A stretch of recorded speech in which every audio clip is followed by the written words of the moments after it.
This was certainly a very rough night for what we're learning is actually a pretty bad Heat team, but there's a difference between rough nights and below average teams. If you don't want to say the Heat are a bad team, fine, but there's a difference between that and being a straight up pathetic team with a pathetic performance. And that's how I feel about this game. That's how I feel about this team right now, because you look at a game like tonight where you're playing the Atlanta Hawks, who do not have a good record at all. They were sellers at the deadline. They let go of Bogdan Bogdanovic. They let go of DeAndre Hunter. You're neck and neck with them in the standings. So obviously that playing seed is critical, because I think as it stands right now, the Miami Heat are 8th. And obviously you want to finish 7th or 8th. So you get the first, so you only need to win one play-in game to make the playoffs, right? And the Hawks are 9th. They're right on your tail. This needed to be a win, or at the very least a game where you put forth your best effort. And we saw quite literally the opposite tonight. I mean, the Miami Heat put up 86 points against an Atlanta Hawks team that is one of the worst defenses in the entire NBA. I know they got some nice pieces. We'll talk about Dyson Daniels. We'll talk about Onyeka Okongwu. But as a team, they are giving up 120 points per game. You scored 40 less than their average. You scored 86 against the team that is giving up 120 points per night.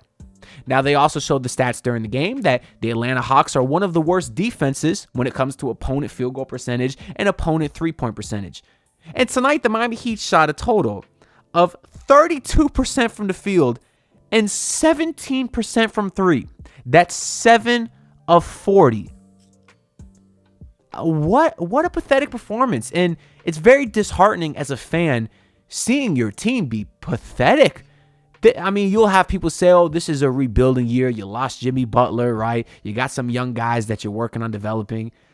I suppose that's true. You got guys like Khalil Ware, Nikola Jovic, who obviously will miss some time with the hand. We don't know how long he'll be out. But Jaime Jaquez, who was a DMP yesterday, only played 7 minutes tonight. So very clearly they're not developing him right now, at least in the games.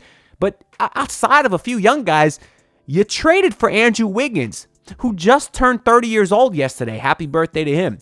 He has 3 years left on his contract. That's a win-now move.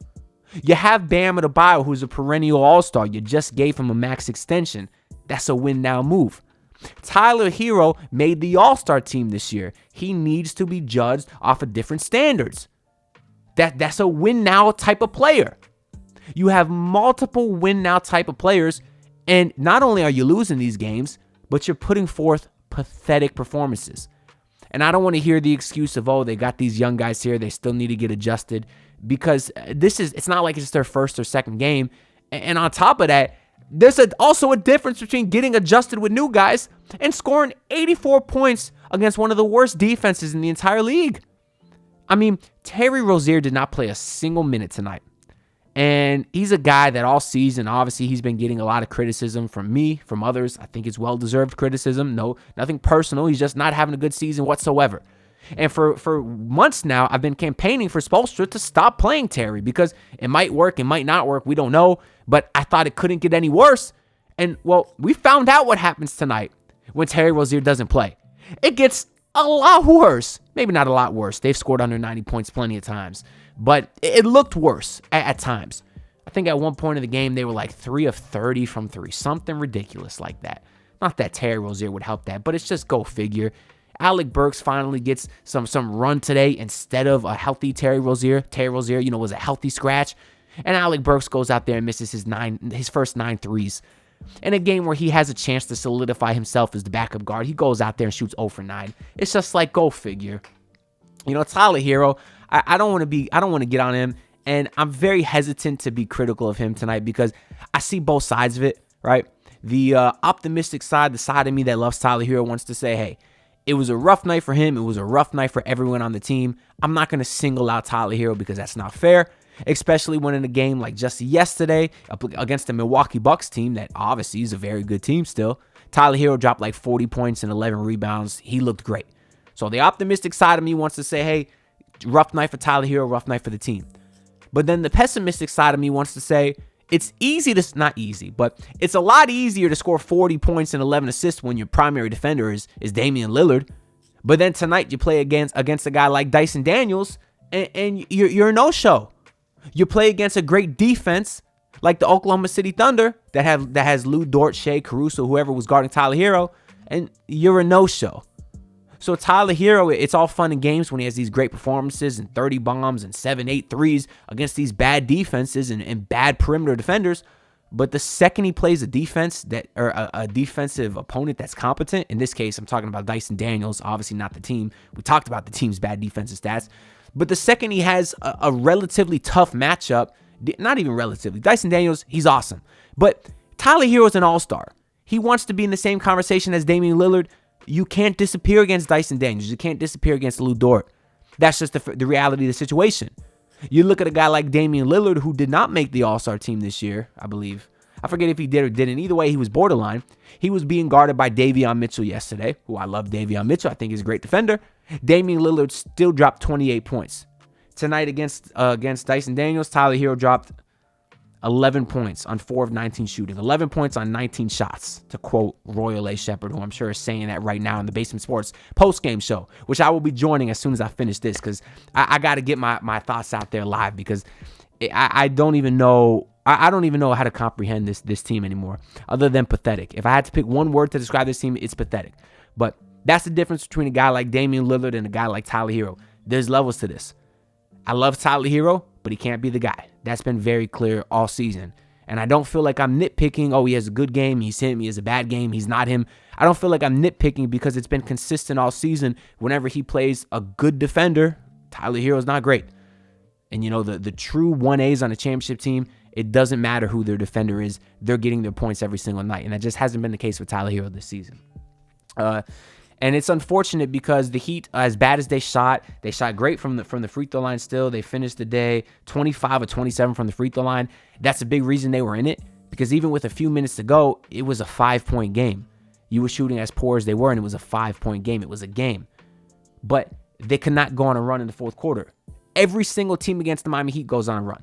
Every single fourth quarter, the Heat get outscored. The Heat get dominated. Now it's the Heat's turn to go into a fourth quarter down, and what do? They still lose the quarter.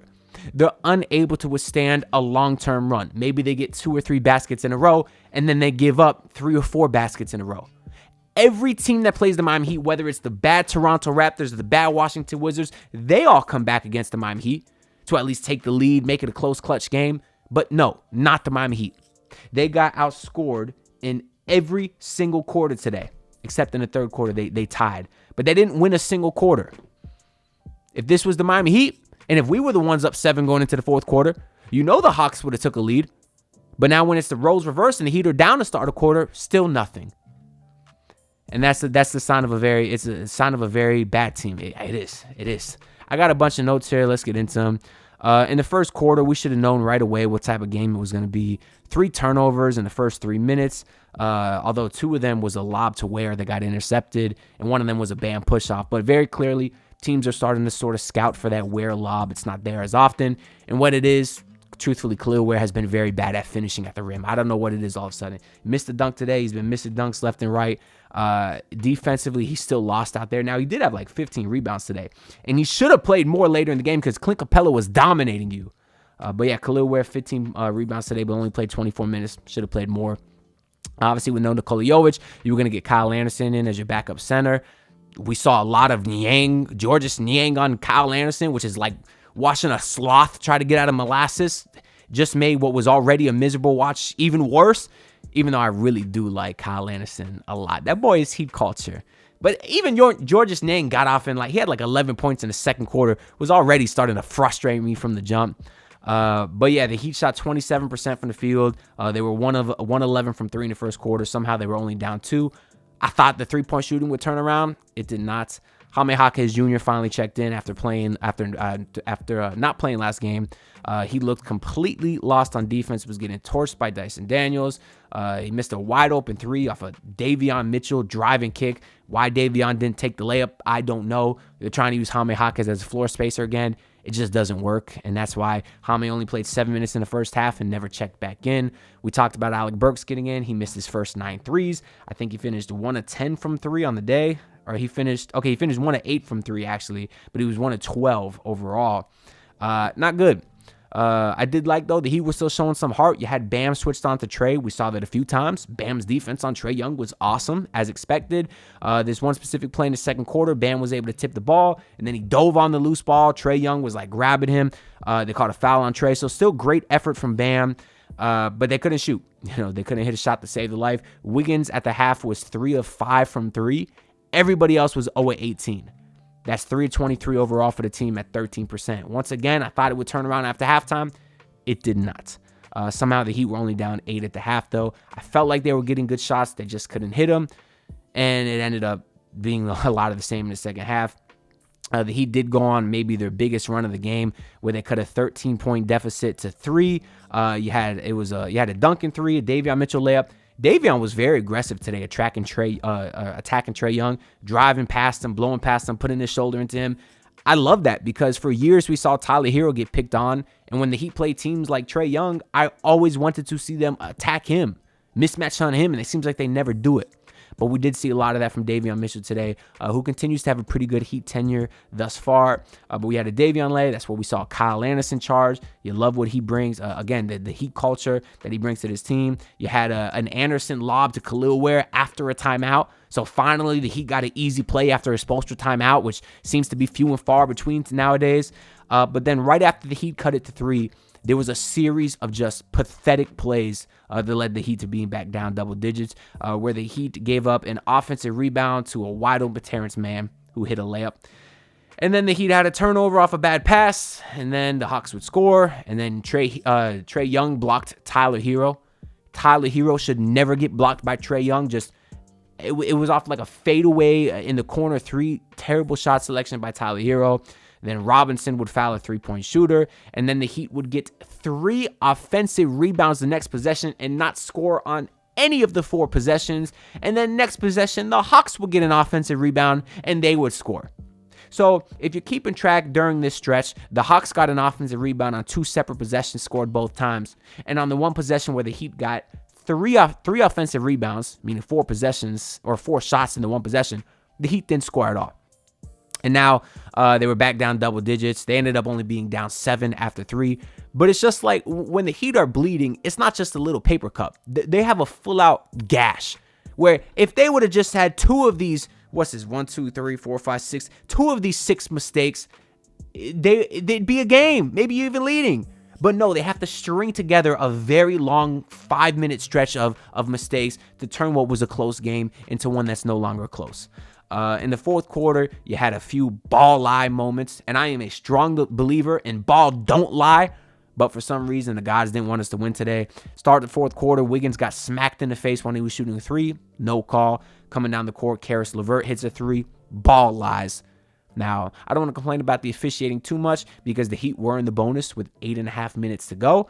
When you're down 7-8, that's best case scenario, because ideally you can get to the free throw line and stop the clock, get a couple easy shots.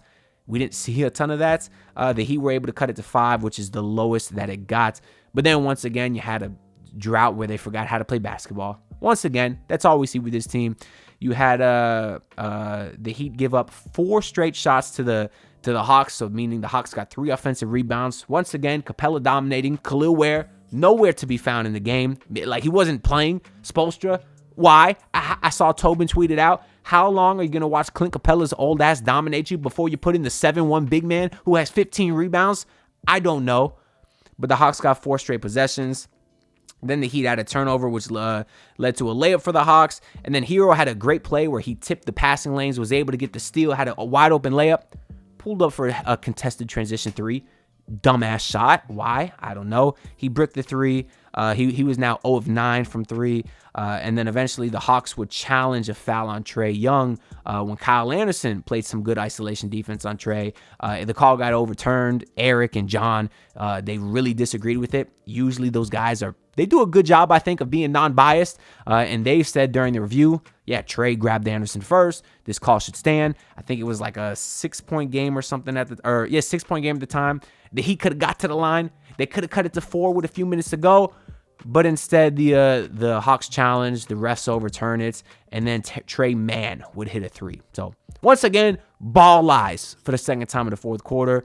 And that three would turn a 6-point game to a 9-point game. And that was pretty much the dagger. You'd say, hey, 9-point game with 2 minutes to go. That's not over. Well, in the final 2 minutes, the Heat had like 4 turnovers because they forget how to play basketball. I'll run through the box score real quick because who the hell cares? Wiggins, 23 points. I think that's like his 3rd straight game with 20. He shot 43%. He was fine. He was the only one hitting from 3. He was 4-9. Bam Adebayo, 14-5 today, 38% from the field. His first very bad, inefficient game in quite some time. 14 points, 5 rebounds. That's inexcusable. Khalil Ware, we talked about, 8 points and 15 rebounds in 24 minutes. I don't feel like Ware was bad, but he's just got things he needs to work on. He did get lost defensively a few times, gave up a couple lobs behind his head. There was one timeout I read where Spoelstra was pretty adamant at him in the timeout, yelling at him, pointing to his head, basically saying, be smarter. But he's a rookie. I feel like he was fine tonight. Should have played more. Tyler Herro today, 11 points, 6 rebounds. He followed up his 40-point performance with a 4 of 19 shooting effort. The stars, they're not inconsistent like that. The true number ones. It just is what it is. Davion Mitchell today, 6 points, 3 of 6. And then Kyle Anderson played 28 minutes off the bench, 14 points. He only took 4 shots, but he was, 14 points on 4 shots. Wow. 9 of 10 from the free throw line. Kyle Anderson was your leading free throw getter. How about that? It's just he's so slow that it almost throws the defense off. He's able to get into the paint. I don't know. It's kind of fun to watch. I like Kyle Anderson, man. Duncan Robinson today, 3 points in 21 minutes. Alec Burks, 27 minutes off the bench. He shot 1 of 12. That was your bench. Outside of him, you got Jaime Jaquez, 7 minutes. So basically an 8-man rotation for Erik Spoelstra tonight, and no one was good. The unfortunate news is the Miami Heat are now 4 games under 500. They are still 2 up of Atlanta in the loss column. And the good news, or bad news, depending how you look at it, is the Heat play the Hawks once again on Wednesday, this time in Miami. I will actually be at the game.